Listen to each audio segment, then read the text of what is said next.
I'm going to read from my book. Why not, you know?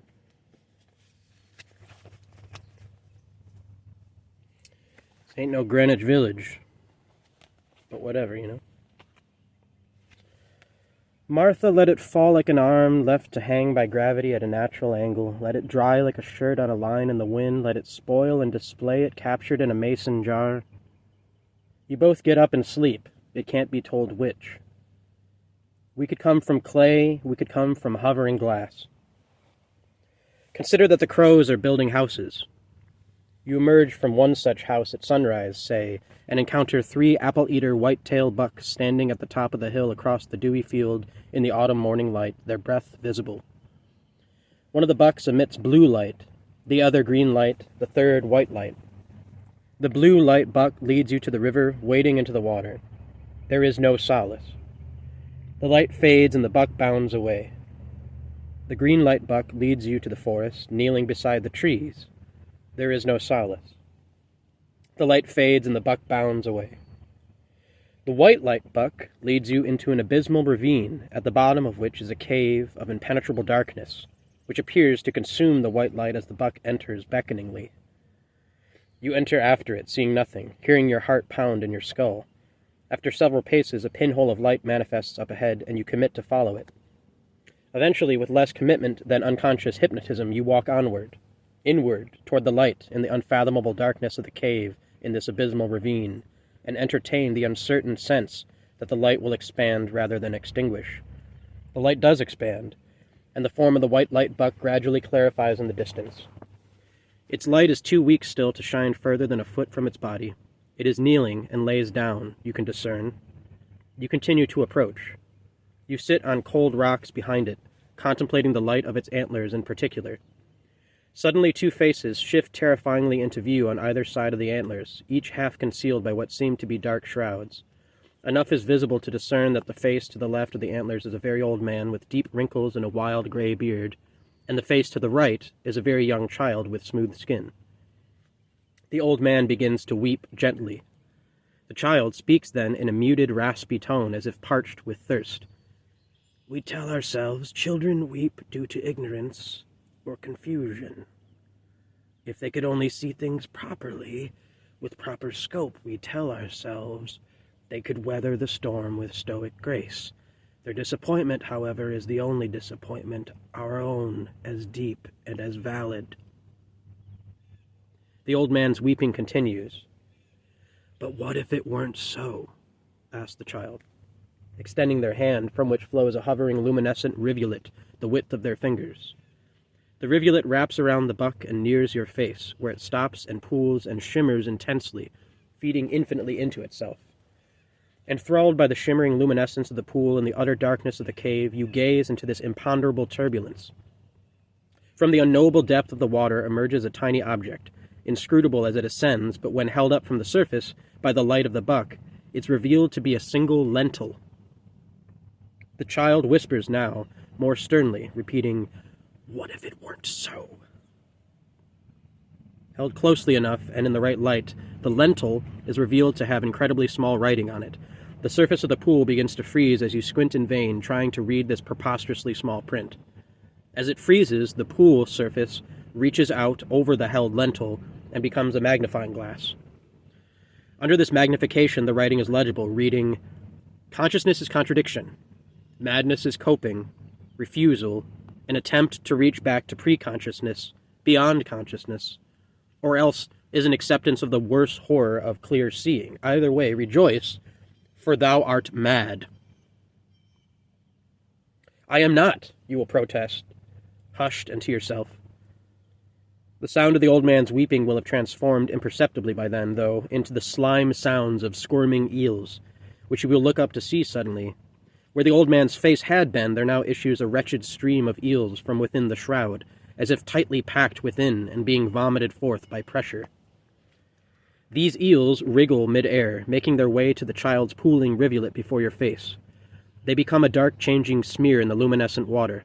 The slimy writhing is also somehow a dry flint against a dry stone, which lights a fire suspended between the buck's antlers. This fire is also somehow the gradual blossoming of a sunflower, which resists the flames once bloomed, an inscribed circle, and endures brightly. You look up to see this by following the procession of eels from the old man's shroud and around the buck and before your face and to the extended hand of the child and up to the antlers and the sunflower engulfed in flames. In the flames there is writing in the colors of fire. God created light before creating the sun. So too did God create color before creating light. And so too did God create ecstasy before creating color. And so too did God create suffering before creating ecstasy. Suffering was always first. This is why God is impossible and terrible. You turn away from this to the water. But static upon the backs of the moving eels, there is writing made of shimmering light. The idea of a neuroscientist describing the sequence of cognitive dysfunctions caused by damage from a theoretical bullet entering and exiting the brain at different angles, but understood to be a slow degradation of those same areas of the brain as a gradual process. For example, in a left of center of forehead entry with left of center of back of head exit trajectory, the theoretical bullet damaged in order something like the frontal lobe, then temporal lobe, then optical lobe.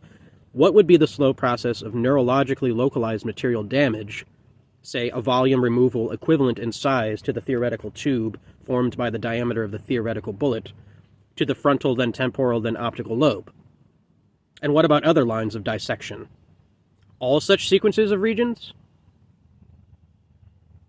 With confusion and torment, you will look up then. The white light buck will have turned around imperceptibly to face you. Its eyes prove white.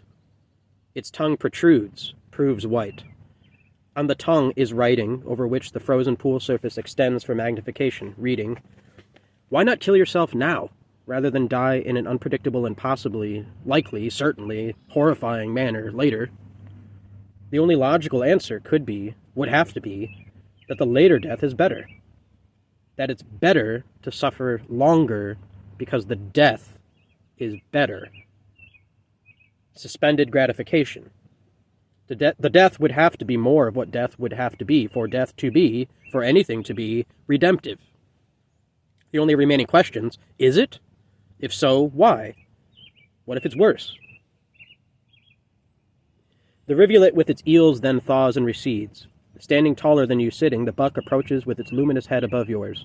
It bows its head and bequeaths the sunflower to you as though a crown, and the flower remains upright and inflamed, hovering above your head as the buck retracts.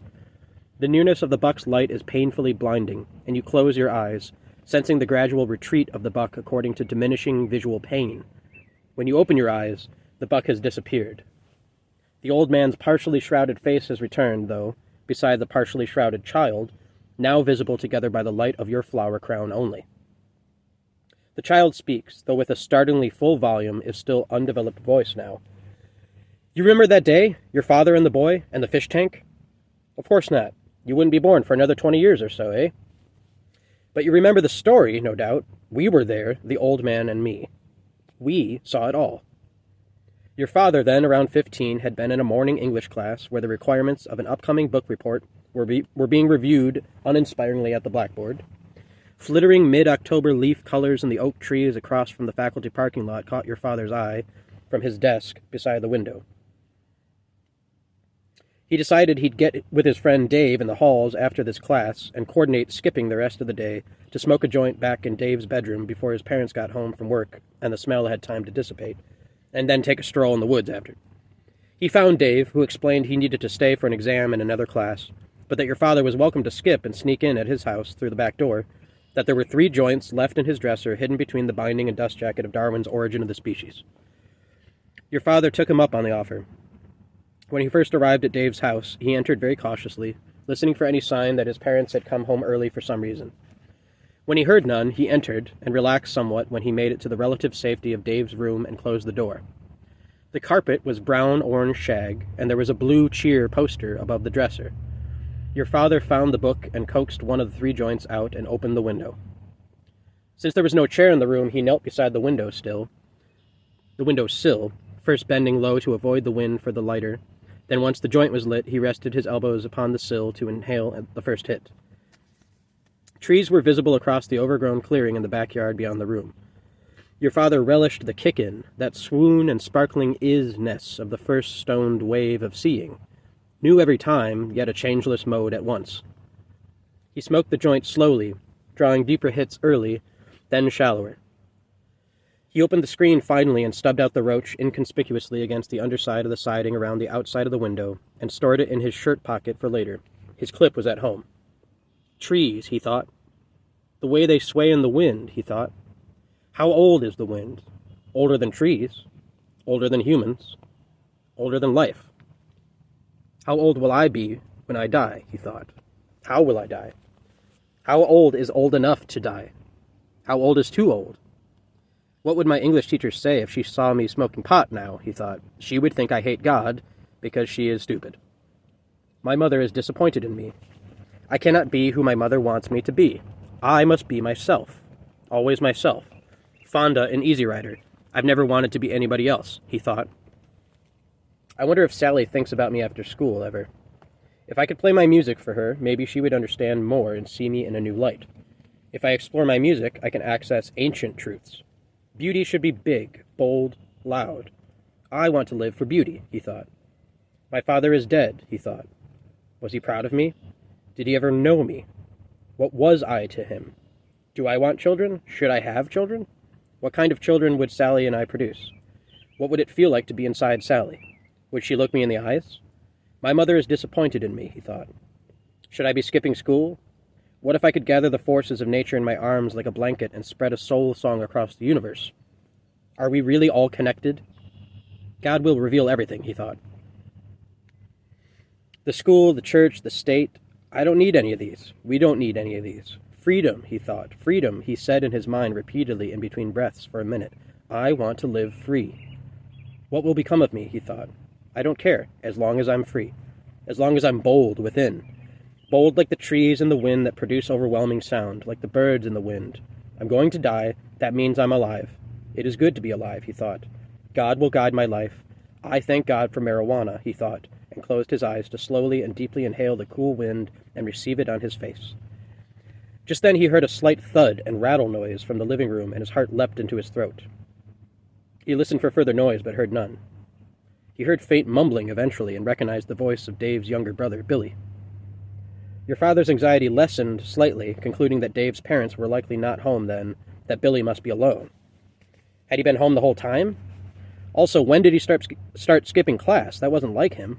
Maybe he's homesick. Your father decided to remain very quiet and assumed that Billy hadn't heard him. Meanwhile, Billy was standing in the living room in front of a large aquarium tank. He'd opened the lid, the noise your father had heard, and was reaching in toward the red and blue cichlids. Billy was thinking fluid, solid, vapor, fire, fluid, solid, vapor, fire, repeatedly. Billy had been thinking about, or rather feeling without words, the technological development point when anthropomorphized machines pass a sufficiently rigorous Turing test, that a new form of suspicion emerges there, namely, suspecting any human being who fails to pass this test of being a deficient machine. Depressive, schizophrenics, anyone with any severe mental or developmental disorder have been, from a future perspective, enjoying an age of innocence, Billy felt without words, even considering the exhaustive torments thus far. Our future is post-human. The machines surpass and control us daily. We've already proven as a species that we are more than willing to dispose of each other genocidally under the right conditions. How much more likely genocidal disposals will be when the humanity of victims is irreparably obscured by this unquestionable technological imperative, this irreversible idiocy of superintelligence. To be entered into a mental hospital already is to have failed a test. One may not be at all aware that there was a test occurring, let alone that one has failed. We regularly fail each other out of the social realm for reasons of insufficient consciousness. Billy was afraid and reaching for fish to distract from the fear, to take hold of something controllable. He craved the colors of the fish, to grab one and hold it up close to his face in the sunlight, to be nourished at once by the splendor of the fish and the knowledge of his superiority, the splendor of strength. Billy was mumbling to himself, "Incomprehensible, incomprehensible, incomprehensible," when overheard by your father. Do you remember when everything was new, Billy thought? Do you remember when anything was new? Do you remember anything? Will anything ever be new again? I'm frightened of ochre, of the yawning sun, Billy thought without words. I feel loss in activity, in process. I see ancient ruins in the grass. I dread being left with the near senses, touch and taste, the intimacy of decay. Touch as contact, arrival, taste as comprehension of causal history, Billy thought without words. Disability is a premature or exaggerated witness to ultimate truth. I can feel the neighbors thinking I look rough. What has this life been? What will this life become? The fish evaded his grasp repeatedly, slipping swiftly from his hands. He refused to use the nearby net, wanting to feel for the fish in the water. Their colors blurred and left streaks in his vision. Meanwhile, your father was staring at the wall, thinking, what if loving kindness is the meaning of life, yet life renders loving kindness impossible? What if one's loving touch causes unintended pain? One's listening quietly with love is a mocking silence. What if loving kindness is possible, but one can lose faith in it, lose the ability to believe in and receive kindness, stranded in remote torment?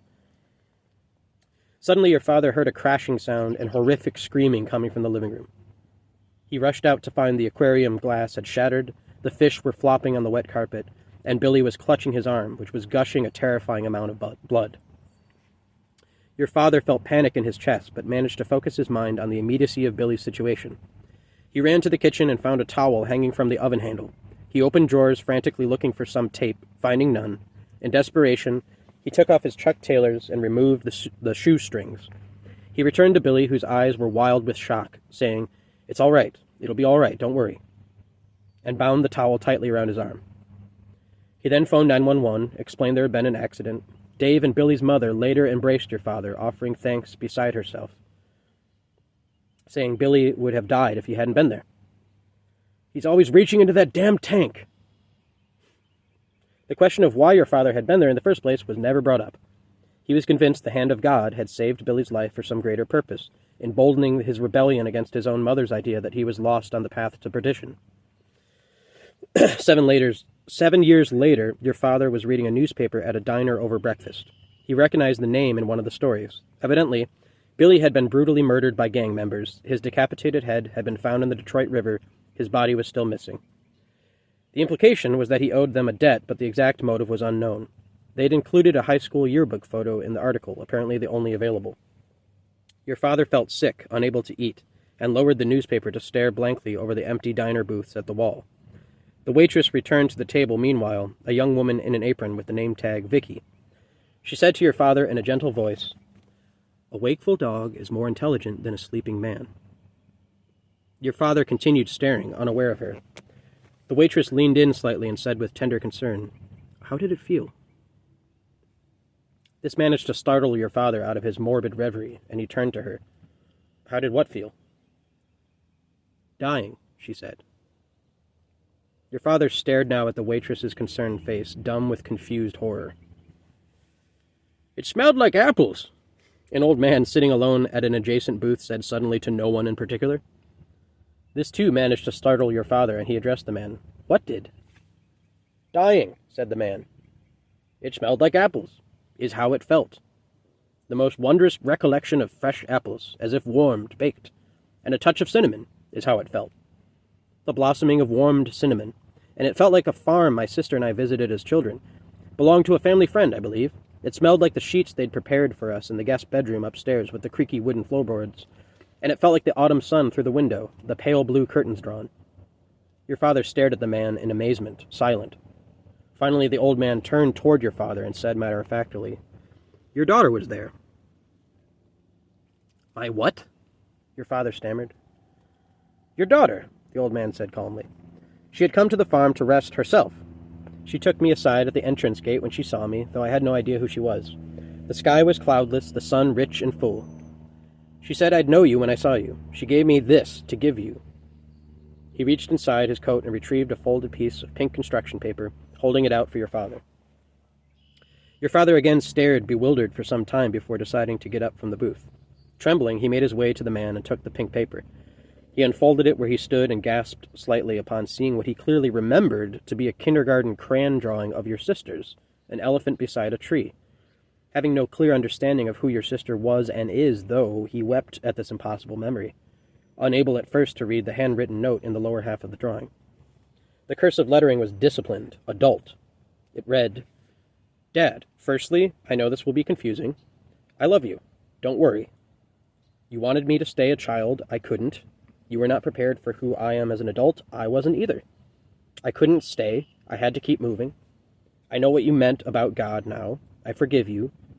In the daylight on the surface of the Detroit River by Gabriel Richard Park, you can see me and I will be with you. You saved Billy." Your father looked to the waitress imploringly, shaking his head slowly, then more quickly, saying through tears, "I need to get to the river." "It's all right," the waitress said. "I need to get to the river," your father insisted. "It's all right," the waitress repeated. "You're leaving the body now. You'll get to where you need to go." That it could have taken all this time and have folded in upon itself, have ended as it began. Your father closed his eyes. The madness of life he was feeling without words. That I cannot say what I am nor see what I have begotten. I cannot swim across an ocean just to bring water to my lips. I cannot master knowledge only to rest content in ignorance. The monstrosity of seeing nakedly what has become of a person and how disfigured they have become both in mind and body, and how there is no escape for them, and that they cannot resist the inevitability of becoming a burden upon others as their functions fail them and their energies fray except by killing themselves or being killed by others, or having others become so cold-hearted as to no longer regard them at all or be in any way influenced by their suffering, all of these being tragedies, and it not being clear which is worst.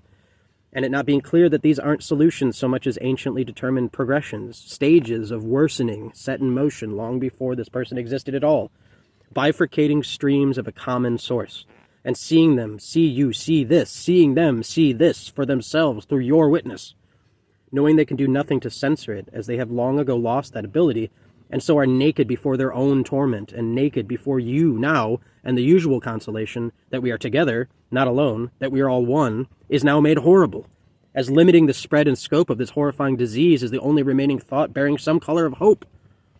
And that this would mean that you get as far away from them as possible, that you abandon them utterly, or that you kill them, or that you assist them in killing themselves, and you are, of course, unable to justify any of these unthinkable actions, and so remain paralyzed helplessly before the monstrosity, and lacking sufficient immunity, contract the illness yourself. This is how it happens, your father thought then. This is how one takes the suffering of another upon oneself in an attempt to redeem them. You see them hanging there, nailed to crude wood, flesh discoloring, non-fatal wounds festering. In that we are all one, you are powerless to bring them down. In that we are all one, you have put them there. The only remaining site of redemption is the tomb. Back to life, glad-hearted maniacs shout around you. The phrase is sickening. Back. No, not back. Never back. Halt. A halt to life, one pleads. An immediate halt to all life, your father suddenly desired wordlessly. But then he lost his body. I was born mad, he thought wordlessly. But then aren't we all? I never grew out of it. If dying is a second infancy, though, there is no growing out of it, ultimately. He was hovering now, passing through the ceiling of the diner. We think of primary needs as being water for thirst, food for hunger, shelter for temperature. Rest is the deepest and most ultimate need, your father felt then, hovering still. More than anything, we need rest, profound and permanent. I was born aware of this, with an insatiable hunger for eternal rest, he discerned wordlessly. He received a horrid vision of the critical tasks.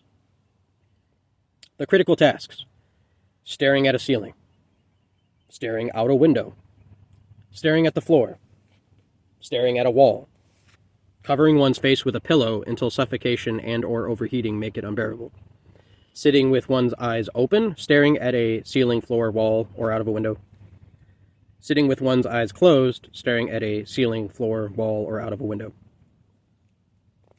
But it was then that he rose through the ceiling of the restaurant. The old man, meanwhile, was calling animatedly after the waitress, who was ignoring him and returning to the kitchen. The old man was now leaning over his table as if that would make his words ring out clearer, saying, "Consider the sound of one's own voice. Is it not an immediate proof of the mistake of one's having been born? Is it not the most maddening of all sounds?" Having been born, having been born, having been born. Had he ever been born, your father wondered. He looked to the sidewalk below.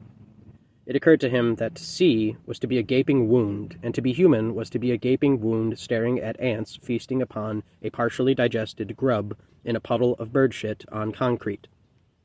Pigeons scattered from rooftops as he passed. That the ecstasy of smithereens was preferable. He called for instantaneous cosmic disintegration, for smithereens. But forms persisted. He flew. Soaring above the streets of Detroit, your father searched desperately for Gabriel Richard Park. He caught sight of the park's brick labyrinth eventually and willed a descent toward the river. He scanned the river surface in agony, seeing the water was clear and calm. A large dark form was visible swimming below the surface, moving quickly north against the current. The form rose, and the head of a some 200-pound sturgeon was visible breaching. As its head re-submerged and its spine curled above the surface, a baby girl wearing a diaper was revealed riding its back. Your father flew after the sturgeon as it dove back below. By the time he entered the river, the sturgeon was nearly to the river bottom, continuing its swim north, the baby girl still clutching its back. "Elizabeth!" Your father screamed wordlessly, disembodied. "Can't she hear me?" he wondered as he swam after the sturgeon. "Why can I not swim faster than the fish?" he wondered, disembodied, barely keeping pace. Wordlessly he screamed into the water, chasing this impossible child, this apparent daughter of his. "Who are you, little one?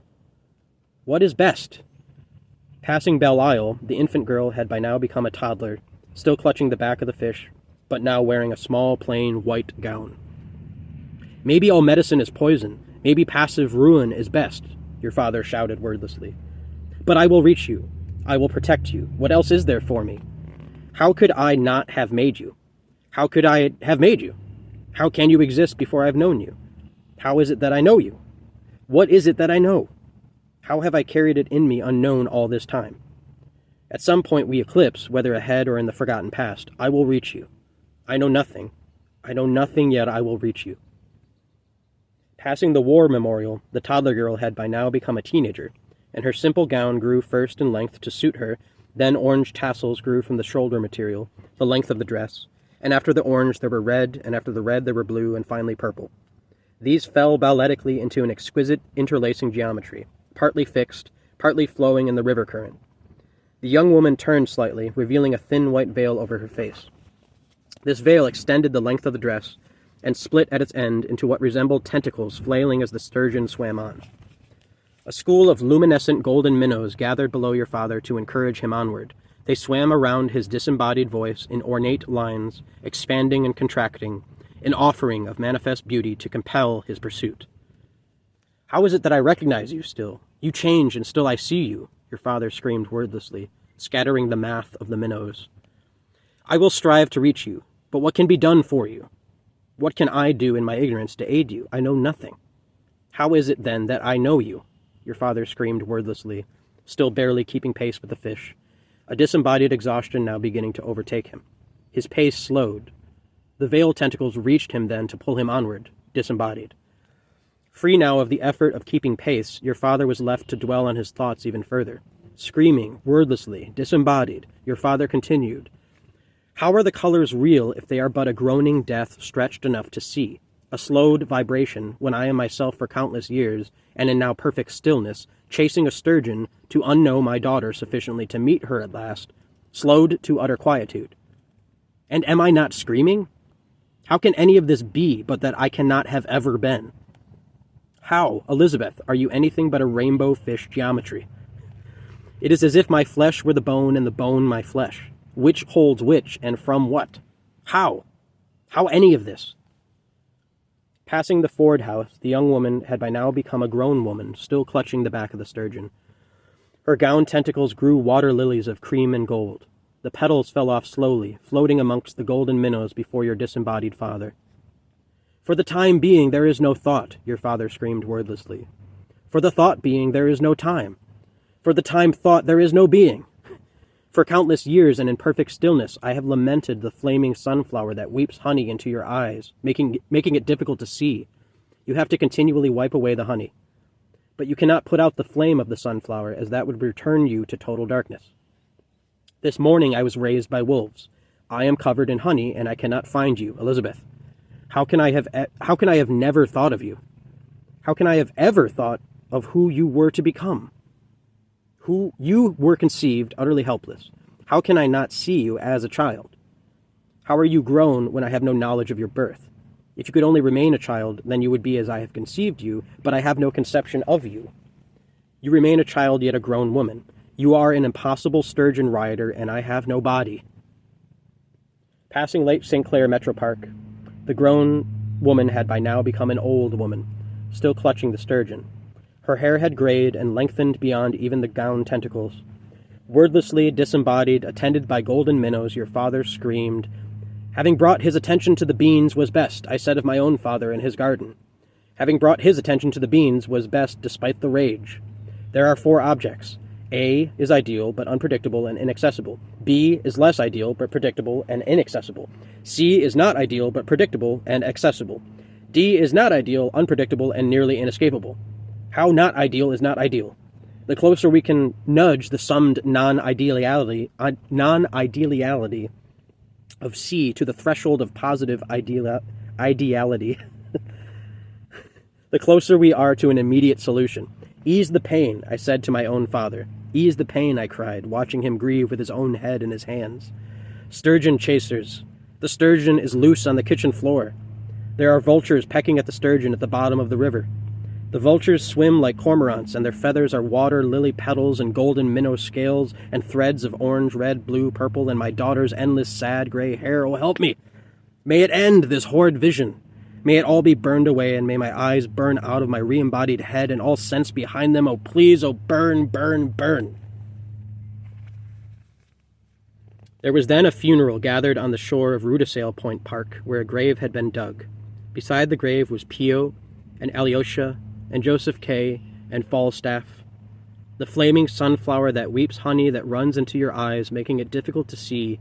You have to continually wipe away the honey. But you cannot put out the flame of the sunflower, as that would return you to total darkness. There are more graves.